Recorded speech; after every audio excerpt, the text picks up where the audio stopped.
Praise the Lord. ஆண்டவராகிய இயேசு கிறிஸ்துவின் நாமத்தினாலே உங்கள் ஒவ்வொருவருக்கும் அன்பின் வாழ்த்துக்கள்.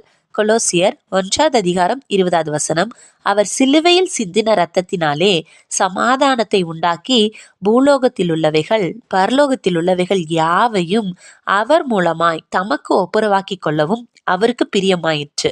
பாவ மன்னிப்பு உண்டாக பூமியிலே பழுதற்ற ஒரு பஸ்கா ஆடு பலியாக வேண்டும் என்பதற்காகவே பாவமில்லாதவர் நமக்காக சிலுவையில் பலியானார். அவருடைய விலையேற பெற்ற ரத்தம் நமக்கு பாவ மன்னிப்பாகிய மீட்பை உண்டாக்கி தந்தது. அவருடைய ரத்தத்தினாலே நாம் மீட்கப்பட்டோம். முன்னே தூரமாயிருந்த நீங்கள் இப்பொழுது கிறிஸ்து இயேசுவுக்குள் கிறிஸ்துவின் இரத்தத்திலானே சமீபமானீர்கள் என்று எபேசியர் 2:13 கூட நம்ம பார்க்கிறோம்.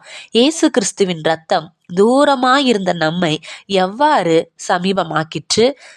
இயேசு பழுதற்றவர், அதாவது குற்றமற்றவர் என்பதை யாரெல்லாம் சாட்சி கொடுத்தாங்க?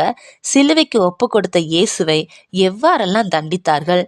நமக்கு சமாதானத்தை உண்டு பண்ணும் ஆக்கினையை அவர் எவ்வாறு சரீரத்தில் ஏற்றுக்கொண்டார்? நிந்தனைகளுக்கும் பரியாசங்களுக்கும் நடுவில் இயேசு அடைந்த வேதனைகள் எதற்காக? இயேசு சிலுவையில் சிந்தின இரத்தத்தினுடைய விலைக்கிரயம் நம்மளுக்கு எவ்வாறு மீட்பை உண்டாக்கி தந்தது என்பதை பற்றியெல்லாம் இனி வரும் நாட்கள்ல நம்ம தியானிக்கலாம். வாங்க சிலுவை கொடியை உயர்த்துவோம். தேவன் நம்முடைய வாழ்வை உயர்த்துவாராக. கர்த்தர் தாமே நம்மை ஆசீர்வதிப்பாராக. ஆமென். God bless you.